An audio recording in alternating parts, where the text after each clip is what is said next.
Oke ya, kita mulai kuliah hari ini. Materi hari ini kita bahas mengenai menulis konten ya. Sudah mulai praktek ini ya. Prakteknya lumayan seabrek ya. Lumayan seabrek. Hari ini kita bahas mengenai menulis konten atau content writing. Udah mulai menulis, mengisi konten untuk media sosial. Mungkin saya akan lompat-lompat ya, langsung to the point bagaimana menulis konten ya. Menulis konten ini menjadi dasar untuk kita menggunakan sosial media. Walaupun kita sudah belajar bahasa Indonesia selama belasan tahun ya, Anda kan masih umur belasan ya, paling 20, 21. Tapi kenyataannya masih banyak orang yang nggak bisa nulis ya. Itu terlihat dari caranya menulis ya, kacau berantakan. Bahkan sampai tua pun ya, sampai tua, sampai jadi profesor itu ada yang nggak bisa nulis. Kok bisa Pak? Ya nggak tahu. Kok bisa ya? Dokter gitu.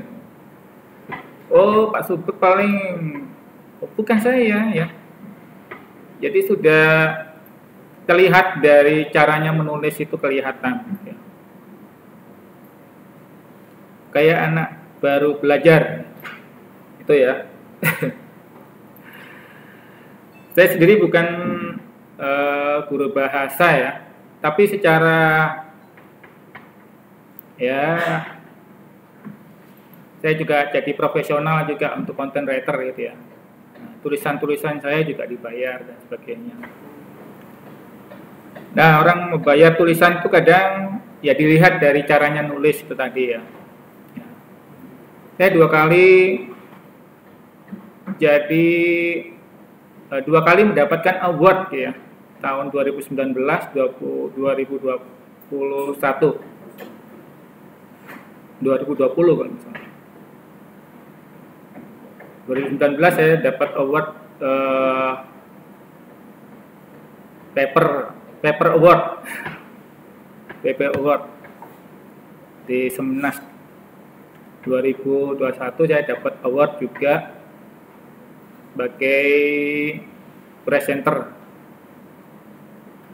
di Semnas juga di Kendari. Artinya sudah paling nggak ada pengalaman lah menulis gitu ya. Nah, menulis ini penting banget ya. Jadi saya ngomong bukan berarti nggak punya pengalaman gitu ya. Nah, itu pengalaman dasar saya gitu ya. Mendapatkan award itu nggak sembarangan kan ya. Ada tes, ada ya itu tadi ya, namanya seleksinya ya. Seleksinya yang dilakukan oleh orang lain. Ya.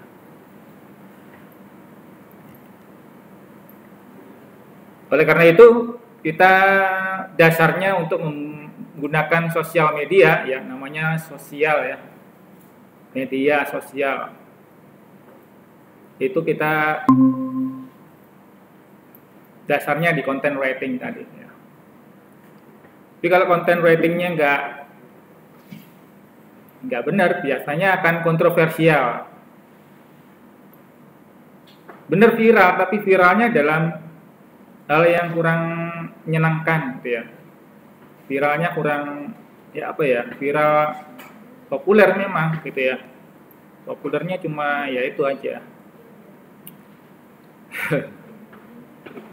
Nah, itu yang kita tidak inginkan ya dalam menggunakan media sosial, viral tapi viralnya dalam hal yang kurang bagus gitu ya. Oleh karena itu kita sampaikan bagaimana kita menulis gitu ya. Karena kan kemarin kita sudah bahas mengenai ini apa namanya? Humas ya, humas.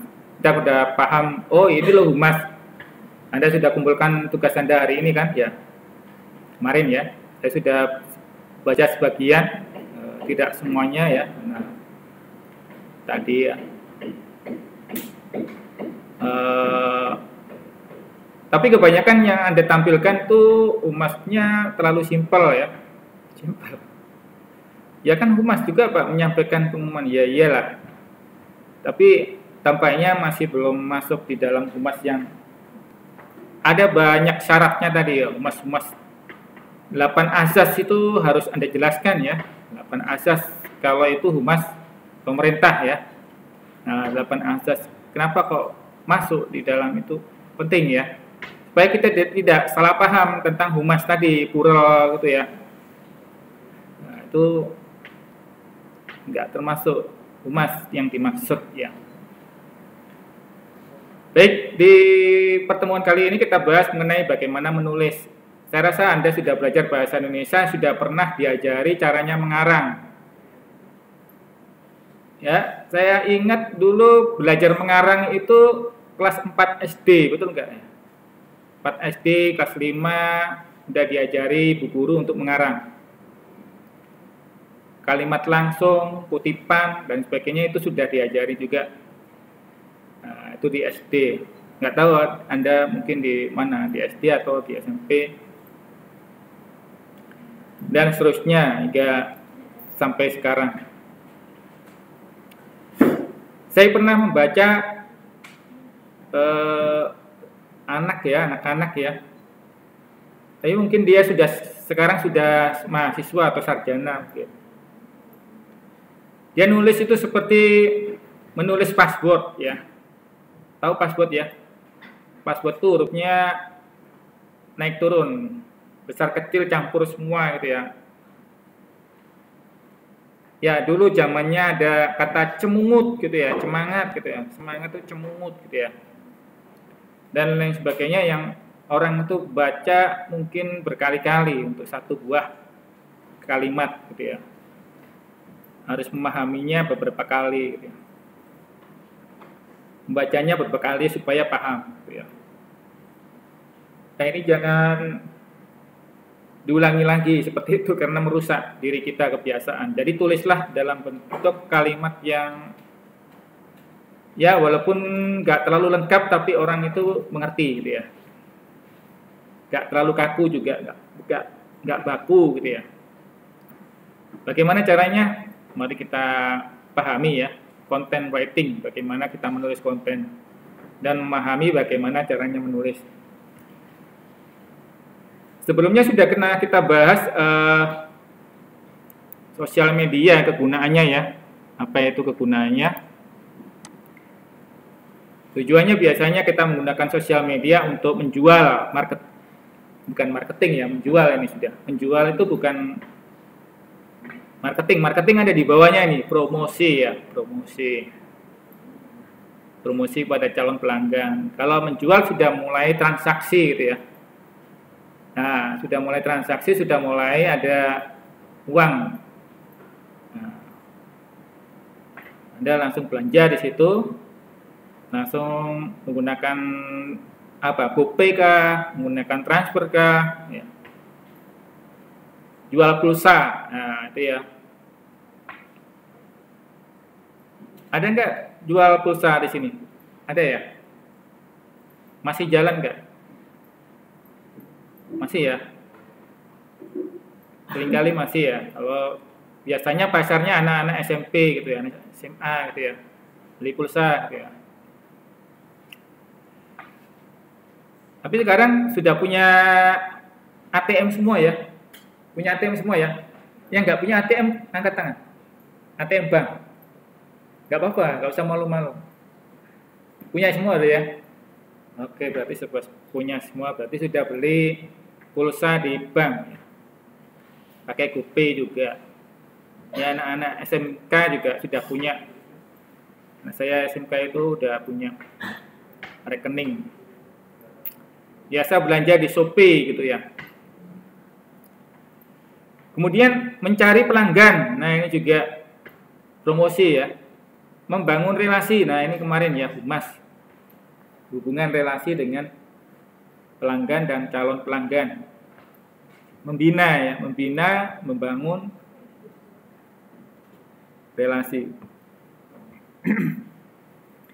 Mengidentifikasi persepsi pelanggan dengan mendengarkan dalam percakapan. Mengidentifikasi ini penting juga. Ini terjadi di Amerika ya, waktu pemilu Donald Trump dimenangkan ya. Nah itu Facebook ya, bocor ya. Nah itu persepsi ya. Nah membangun persepsi, mengidentifikasi persepsi pemilih mana yang condong.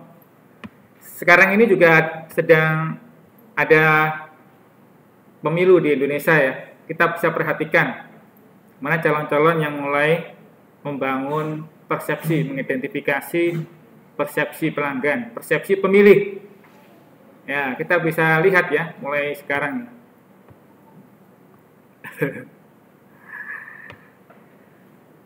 Meminta ide-ide untuk produk dan layanan baru dari pelanggan, penting juga ini. Dan lain sebagainya, tentunya tujuannya banyak ya. Manfaatnya dari itu semua adalah kalau menjual barang berarti meningkatkan pendapatan. Kalau promosi berarti mengenalkan produk baru ya. Kelebihan-kelebihan, keunggulan produk baru. Mencari pelanggan berarti manfaatnya menemukan pelanggan baru. Membangun relasi berarti manfaatnya menjaga loyalitas. Ini ya. Jadi di sebelah kanan ini manfaat langsung ya. Begitu juga kalau Anda nyusun skripsi, sorry ya. Skripsi, kok skripsi Pak? Nah, skripsi itu ada tujuan dan manfaat. Anda jangan nulis skripsi itu tujuannya supaya lulus, jangan. Double berarti. Tujuannya apa? Tujuannya Anda kalau skripsi itu tujuannya sesuai dengan judul. Ya. Judulnya apa? Tujuannya apa? Kamu mengambil judul itu, manfaatnya apa? Nah itu. Bukan manfaat untuk mahasiswa, bla bla bla. Bukan manfaat untuk orang tua, untuk perguruan tinggi, bukan. Tapi manfaat penelitian. Gitu ya. Begitu juga dengan ini ya, penggunaan sosial media. Misalnya tujuannya membangun hubungan relasi, manfaatnya apa? Ini menjaga loyalitas. Gitu ya. Loyalitas penting ya. Jangan sampai ditelikung. Apa ditelikung Pak? Kayak politik aja, loyalitas. Sekarang ini, mohon maaf ya, saya lagi cerita sekarang ini ya, tren sosial media juga. Sekarang ini banyak para pengguna sosial media yang teriak-teriak ya. Apa Pak teriak-teriak? Terakhir-terakhir ini teriak-teriak tentang idolanya ya. Idolanya apa Pak? Nah itu idolanya. Yang ada yang pemilu gitu ya, kemudian ada yang artis gitu ya. Terakhir-terakhir ini kan ada istilahnya artis ya, apa namanya berkelahi, KDRT gitu ya. Sekalinya apa? Orang-orang banyak menuduh itu sebagai konten saja gitu ya. Karena ternyata juga. Nah ini akhirnya mereka kecewa, ini membangun relasinya jadi berantakan. Memang dilematis ya kalau membuat konten yang apa namanya kontroversial dan sebagainya, jangan ya. Hanya karena itu apa menarik jumlah. Dilihat-lihat dulu manfaatnya ya. Nah, loyalitas pelanggan. Ya, silakan. Mengidentifikasi persepsi, manfaatnya menemukan ide pengembangan inovasi. Ini penting banget ini ya. Ini yang kita bisa cermati di media sosial, banyak dimanfaatkan ya oleh partai politik dan sebagainya. Ini penting. Anda harus bisa cermati ini ya. Partai politik, ormas gitu ya. Dan lain sebagainya yang biasanya bentuknya dalam bentuk kelompok maupun perusahaan ya, mengidentifikasi persepsi pelanggan. Apa sih pelanggan yang ada di Balikpapan? Misalnya mahasiswa yang kebutuhan pendidikan di Balikpapan apa sih gitu ya. Jadi jangan dipikir kalau program studi yang muncul saat ini itu bukan kebutuhan di Balikpapan. Nah, itu disesuaikan dengan kebutuhan Balikpapan ya. Misalnya program studi K3. Ya, K3 itu apa? Keselamatan, kesehatan, dan apa namanya? Nah itu ya, K3 itu ada ya program studi sendiri itu ya. Nah itu juga kebutuhan di Balikpapan karena Balikpapan kota minyak ya. Banyak pekerjanya yang itu belum sadar dan sebagainya tentang K3 ya. Nantinya apa? Menemukan ide dan pengembangan inovasi terbaru sehingga menumbuhkan kepercayaan ya. Menumbuhkan perusahaan selalu meningkatkan diri dan sebagainya. Meminta ide-ide manfaatnya memiliki perencanaan masa depan. Nah, kalau kita sudah tahu seperti itu, kita bisa tentukan konten kita ya. Konten kita bisa di mana saja, mau di YouTube, mau di Wikipedia, mau di Blogspot, ya, microblog, mau di Twitter, kita sudah tahulah dasarnya gitu ya, konten. Ya. Dan caranya kita menggunakan sosial media, bisa menggunakan kolaborasi, collab ya, kolaborasi. Sharing bareng dengan temannya, dengan artis gitu ya. Kalau dengan artis biasanya cepat banyak follower. Caranya meningkatkan follower ya collab dengan artis. Coba ada yang jadi YouTuber. Kenal Raditya Dika misalnya. Undang aja. Sehingga bisa menarik follower di tempat Anda nantinya gitu ya. Begitu datang, udah collab sama Anda bisa menambah apa? Follower. Blog dan microblog. Nah, ini juga makanya kemarin saya minta Anda membuat blog ya. Penting ini ya untuk menulis ide-ide, mengekspresikan buah pikiran, perasaan. Tapi sayang dari survei yang kemarin saya berikan banyak yang pilih main game ya. Yang menulis cerita sedikit. Mungkin di kelas ini sedikit banget ya. Aduh, ya nggak apa-apa deh. Nanti mudah-mudahan dengan mengetahui ini bisa tergugah untuk menulis ya. Karena Anda kan mahasiswa ya. Jangan sampai nulisnya cuma mulai dari menyusun skripsi. Pantesan skripsinya. Microblog. Nah, microblog ini penting juga Twitter walaupun cuma 200 karakter ya. Kita bisa memilih kata-kata gitu ya. Kata-kata mana yang mubazir gitu ya. Sering diulang-ulang sehingga tidak perlu lagi diulang-ulang dan sebagainya.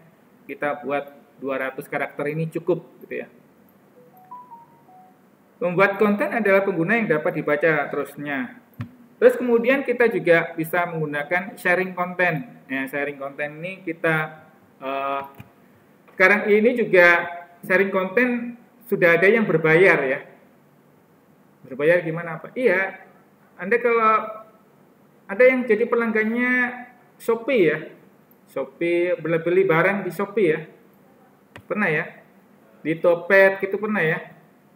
Tapi Anda pernah dapat duit dari sana? Nah, itu dia. Kalau Anda mau dapat duit dari sana, jadilah ini, sharing konten. Apa itu, Pak? Promoin barang-barang yang ada di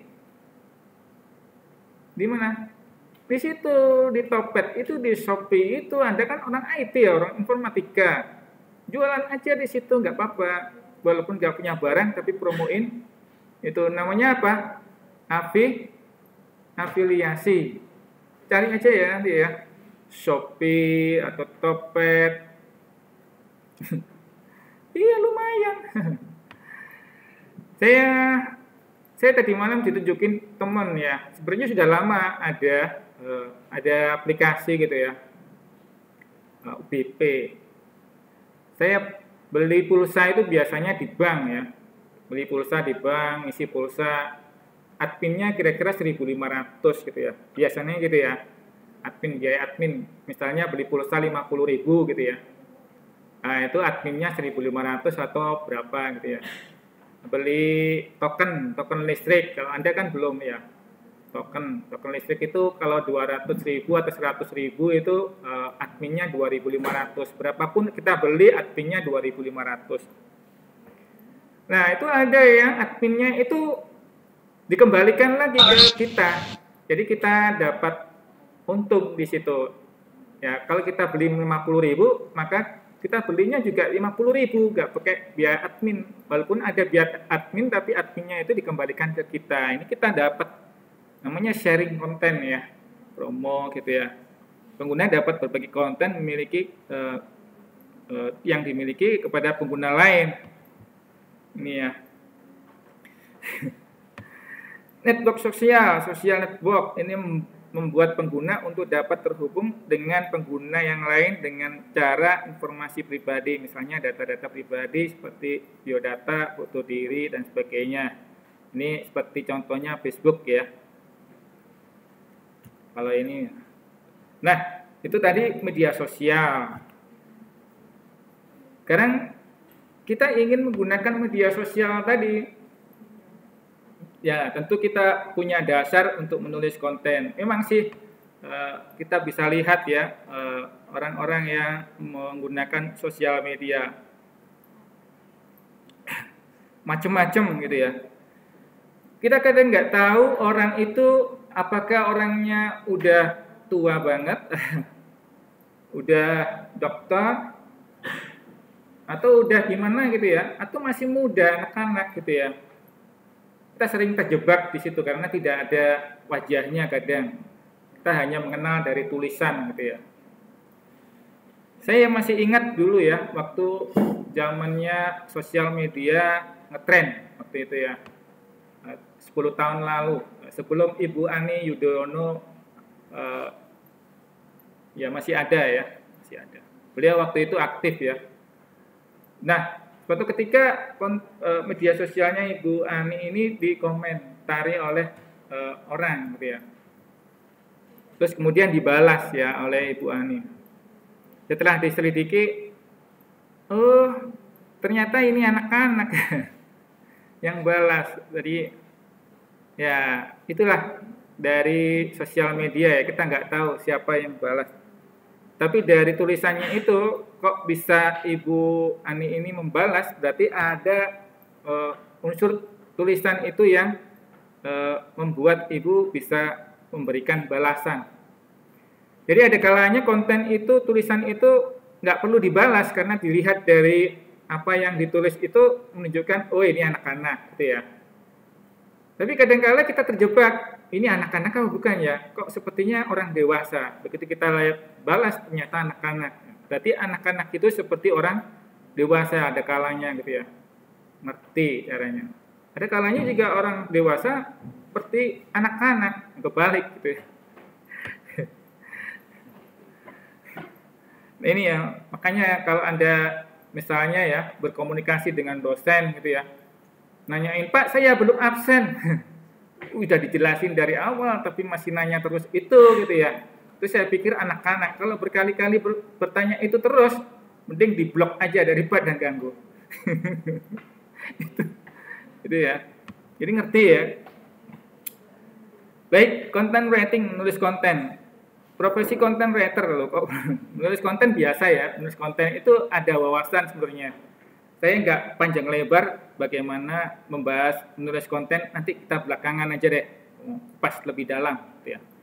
Yang jelas menulis konten itu ada profesinya sekarang ya, yaitu content writer. Nah, kalau Anda mahasiswa itu banyak dicari ya, levelnya mahasiswa banyak dicari di internet tuh banyak sekali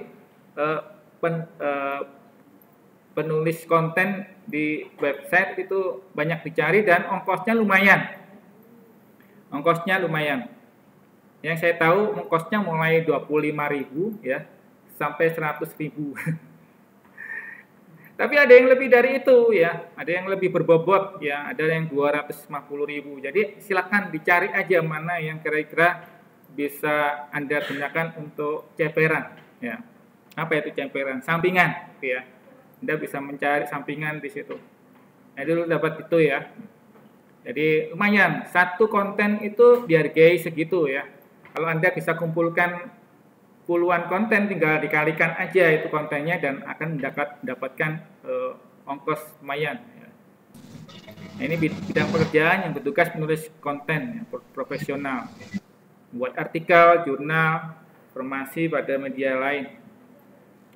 Ya, news, majalah, jurnal, blog, itu ada yang berbayar seperti itu, Anda tinggal cari-cari saja gitu ya. Nah, untuk membuat konten ada caranya ya. Caranya itu pertama bersih, clear. Clear bersih itu apa bersih? Bersih itu tidak dicampuri dengan pikiran kita. Pikiran apa itu? Ya, kalau menulis berita itu kan ada unsur 5W 1H ya. Terus kemudian 3E, educating, empowerment, dan enlightenment. Itu awal di materi awal tuh sudah saya sampaikan ya. Anda cek lagi di materi yang awal itu ya. Jadi 5W 1H itu dan 3E. Yang tidak boleh itu apa Pak di dalamnya? Yang nggak boleh adalah opini, menggiring opini dan sebagainya, fragmen dan sebagainya. Itu nggak boleh ya. Anda menggiring pembaca untuk melakukan ini. Anda menggiring pembaca untuk membeli sesuatu. Itu namanya apa? Apa namanya? Subliminal message. Apa itu? Jadi sesuatu yang disembunyikan. Dia ngomong begini, tapi ada promosi di situ. Ya, Anda diarahkan kemana? Itu nggak boleh sebenarnya. Tapi itu Anda akan tahu akan digunakan di mana. Diperbolehkan ketika akan digunakan di mana. Biasanya untuk marketing, ya, untuk pemasaran. Ya. Anda bisa lihat itu di IG ya. IG tahu ya. Nah, lihat aja para selebgram di situ yang kadang di dalamnya ada sedikit promosi. Ya. Apa itu? Entah apa kita tiba-tiba dia langsung menunjuk ini loh. Apa namanya? Pelembut muka ini ya. Dan lain sebagainya, dia akan nyebut gitu ya. Cuma dia nggak mencolok gitu ya. Nah, itu kita sebut sebagai subliminal message. Nah, seperti itu nggak bersih ya. Jadi Anda harus tulisnya bersih, jangan dicampuri seperti itu. Ini menulis ya. Yang kedua adalah konkis. Konkis itu apa? Ringkas ya. Paling 150-200 kata. Nanti di kuis akan saya batasi ini ya, 150-200 kata. Anda harus nulis di antara ini. Konkis. Yang ketiga adalah koheren. Jadi tulisan Anda itu harus logis ya. Logis itu gimana? Logis itu biasanya tidak kecampuran dengan tadi ya, apa namanya, bersih tadi ya. Masuk akal gitu ya. Rasional. Begini, saya kemarin agak sedikit debat. Saya memberitahu sebenarnya cerita dengan istri ya. Jadi istri saya itu awalnya ya motornya itu rewel. Motornya ini motor beli baru di showroom ya, baru di showroom. Namanya motor second ya, second itu rewel, ngomel-ngomel, kemudian waduh motornya kok begini, begitu, begini, kemudian dihubungi showroomnya. Nah, oleh showroomnya diminta dibawa ke showroom diperbaiki gitu ya, gratis. Jadi showroom itu punya bengkel sendiri gitu ya. Nah, diperbaiki. Begitu nyampe di sana, istri yang tadinya marah-marah tadi langsung luluh ya, Terus dia bilang gini, oh penjualnya bagus kok, ini dia menerima begini. Akhirnya dia luluh. Sementara motor yang diperbaiki tadi itu masih ada beberapa list yang belum selesai diperbaiki atau nggak diperbaiki, atau uang ganti ruginya nggak dikembalikan. Tapi karena luluh dengan penjual tadi ya, akhirnya nggak jadi gitu ya.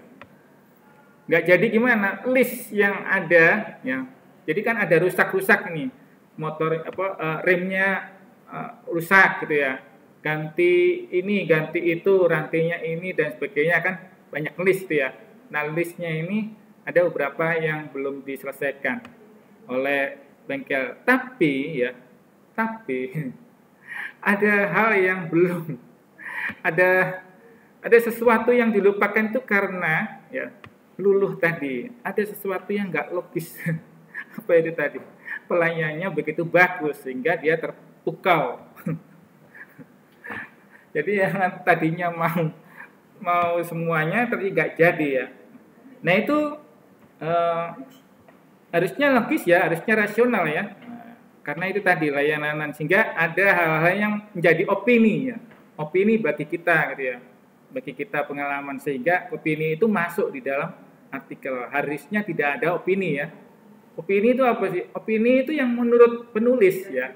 Menurut penulis baik gitu ya. Menurut penulis harus begini pembaca. Nah, opini itu begitu ya. Atau sesuatu yang tidak logis. Tidak logis itu yang dihubung-hubungkan dengan sesuatu yang tidak masuk akal gitu ya.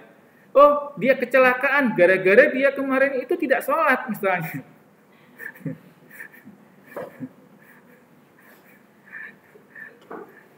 Dan lain sebagainya yang kadang membuat kita, waduh gimana ya. Si itu nggak pernah sholat juga nggak pernah kecelakaan misalnya gitu ya. Wah ini berat banget gitu ya, sesuatu yang pokoknya agak sulit. Nah, ini Anda menulis kontennya itu paling tidak begitu ya, bisa diterima dengan akal gitu ya, dan bersih, kemudian nggak panjang-panjang. Nah, ini yang biasa dipakai ya. Nah, strukturnya bagaimana strukturnya? Ini strukturnya ya, heading, baik, konten. Nah, headingnya apa? Judul ya. Nah, untuk menentukan judul itu ada beberapa cara ya. Beberapa cara. Cara yang pertama adalah seperti bahasa Indonesia ya. Bahasa Indonesia. Kalimat tunggal, Pak. Iya, kalimat tunggal. Kalimat tunggal itu apa? SPOK ya. Subjek, predikat, objek gitu ya. Nah, itulah. Jadi kalimat tunggal cukup itu aja, biasanya heading. Kemudian by orang ya, orang. Orangnya siapa penulis. Kemudian isi kontennya ada 3 struktur gini aja, seperti kita tahu ya, struktur HTML tahu ya, HTML ada heading, ada header itu ya, header, body, ya, footer, tahu ya. Nah kurang lebih itu ya. Nah heading introduction-nya ini adalah lead, kepala itu head ya, body, conclusion. Nah, selesai gini aja. Gimana caranya Pak? Ya, mari kita selesaikan sekarang. Di bagian konten itu biasanya di paragraf awal ya, paragraf awal itu hanya terdiri dari 2-3 baris saja. Dia hanya berisi tentang apa sih topiknya gitu ya. Apa topiknya? Biasanya topiknya disampaikan di awal dulu ya. Topiknya di awal dulu. Kemudian body. Nah, baru body itu ada 3 pilihan ya. Harus kita menjadikan fokus di situ ya. Jangan semuanya dimuat ya. Pilih salah satu ya. Contoh, kalau kita bahas tentang shopping, Shopee misalnya atau Topet misalnya, maka tulislah untung ruginya aja. Apa menurutku untung rugi? Untung rugi itu banyak sebenarnya, tapi Anda fokus mana untung rugi yang menurut Anda itu jadi berita di situ, jadi topik berita. Kalau untung rugi itu kan banyak ya untung ruginya. Nah, untung rugi yang menurut Anda keluar dari kebiasaan yang banyak tadi gitu ya. Apa untung ruginya itu? Kalau itu terkait dengan alam, bencana alam misalnya, polusi misalnya, maka bahas saja apa penyebabnya dan apa dampaknya gitu ya. Apa penyebabnya dan apa dampaknya. Sudah cukup. Anda nggak perlu advantek, disadvantek lagi. Ngapain? Nah, cukup satu ini ya. Kalau itu tentang misalnya COVID misalnya. Apa masalahnya dan solusinya apa gitu ya. Masalah yang terjadi orang meninggal misalnya. Solusinya apa kira-kira? Gara-gara COVID tadi. Nah, sebutin. Ya. Baru kemudian semua ini ya, kalau Anda pilih problem and solution, maka simpulkan apa yang harus dilakukan gitu ya. Nah ini overall view, conclusion. Ya. Gimana Pak caranya Pak? Mari kita buka caranya ya. Ini di next gini gak ada contohnya, itu maksudnya contohnya nyari di sini. Kebetulan baru nulis juga ini. Buka aja website ya. Kebetulan saya baru nulis juga ini. Nah ini ya. Saya kasih contoh yang ada online ini aja deh. Kita klik ini.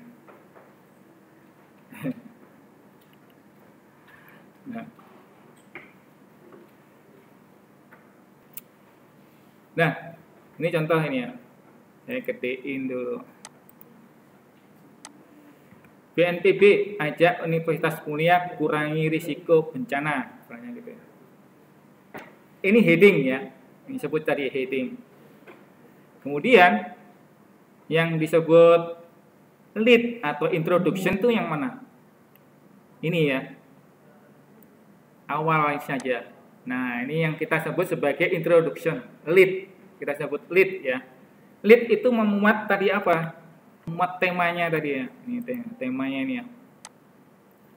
What tema is? Tema apa? Tema itu biasanya yang selaras dengan judul gitu ya. Nah, judulnya apa? Kurangi risiko misalnya. Maka tulis lagi di sini, tapi lebih penjelasan gitu ya.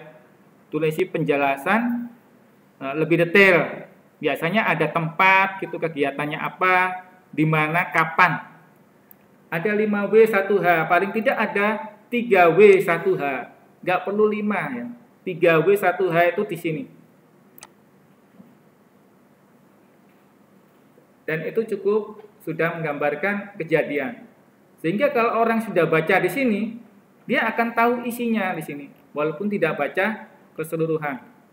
Paham ya kira-kira? Dan ini nggak usah panjang-panjang ya.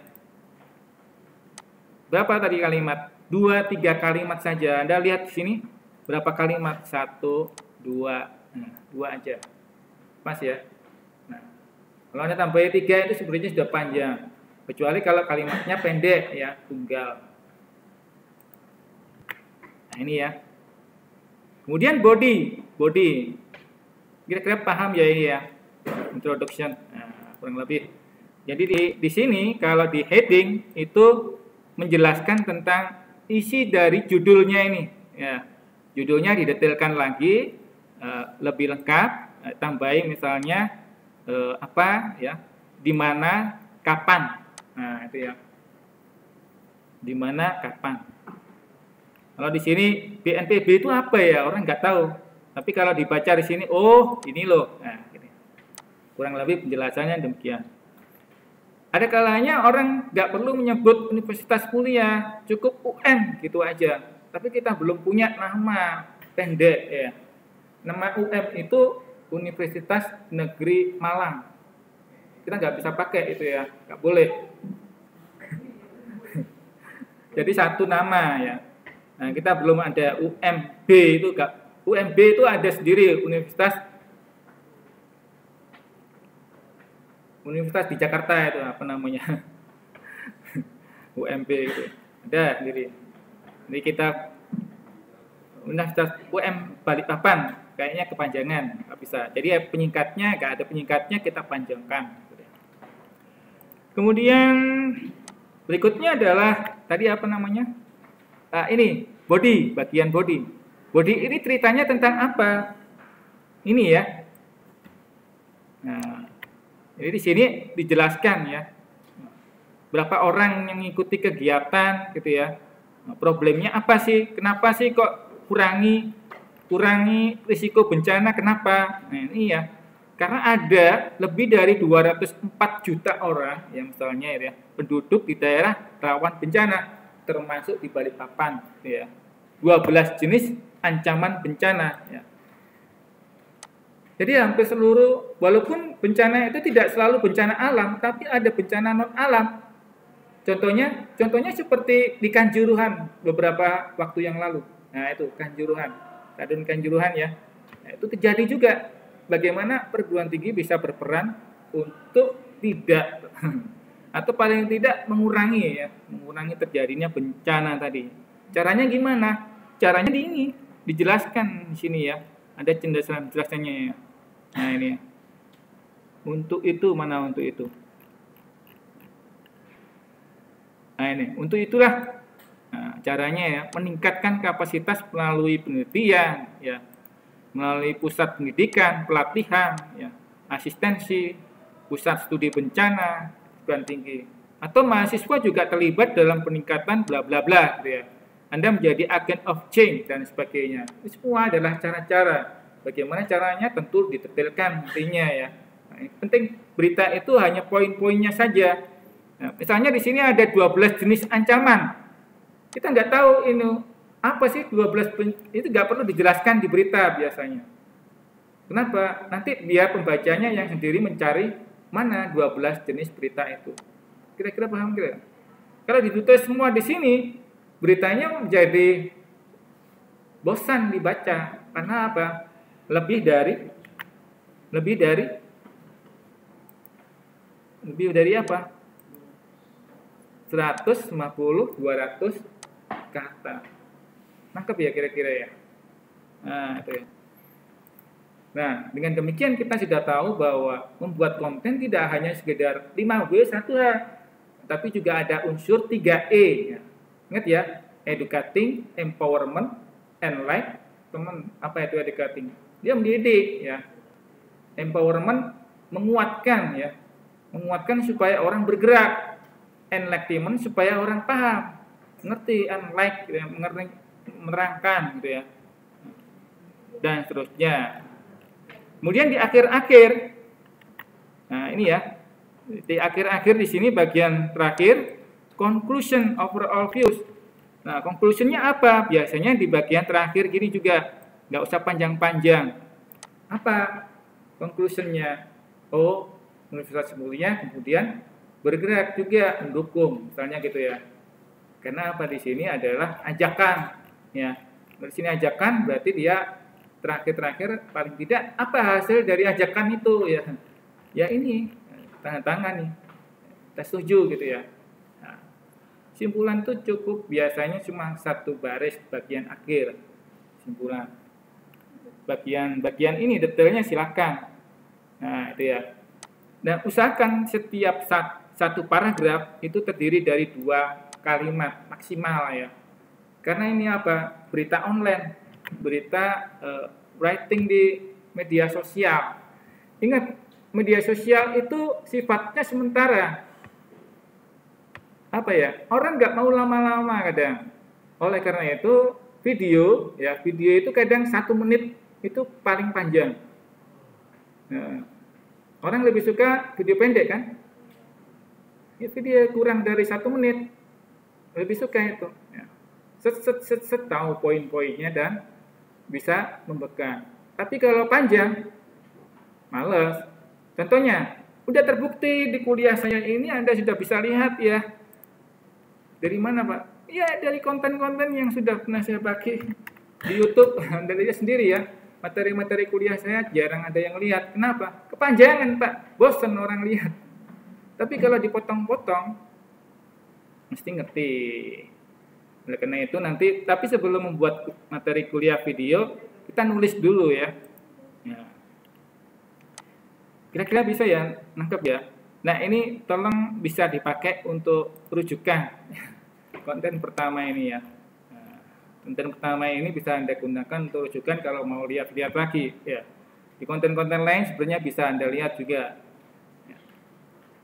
Kemudian hari ini saya juga akan buat latihan kepada Anda ya. Pokoknya latihan terus lah, supaya ngerti. Nah, latihannya ini waktunya agak panjang ya. Latihannya ini waktunya agak panjang, cuma dikumpulkan juga hari ini juga. Nah, ini ya. Anda klik ini ya, menulis konten ini ya. Menulis konten. Nah, yang di sini. Kan ada kuis 2 ini, kuis 3-nya ini ya. Nah, kuis 3-nya ini klik.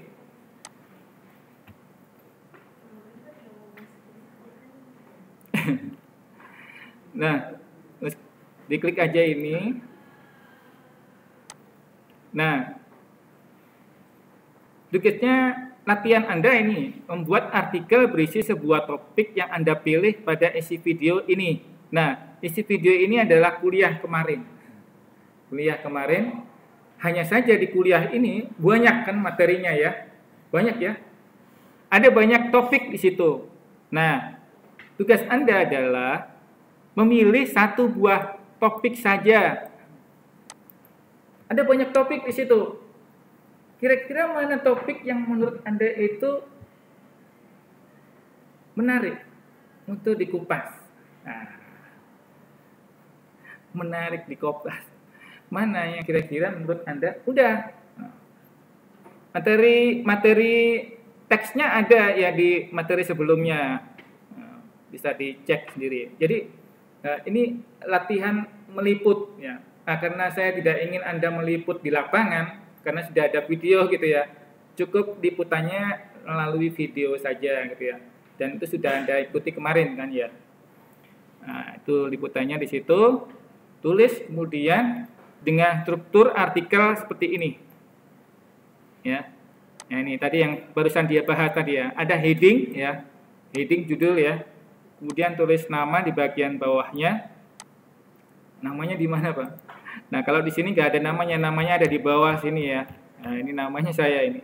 Tapi sebenarnya ada namanya ya. Di sini ada. Kalau diklik nanti ada ketemu namanya. Nah, mana tadi? Ini nama, kemudian introduction Pak. Namanya kan sudah ada di form. Iya. Maksudnya nama ini penting untuk mengetahui siapa penulisnya. Ya, nggak perlu dari sini ya. Nah, strukturnya di konten ikuti struktur yang sudah kita bahas tadi ya. Nah, di awal ada 2-3 baris paragraf saja gitu ya.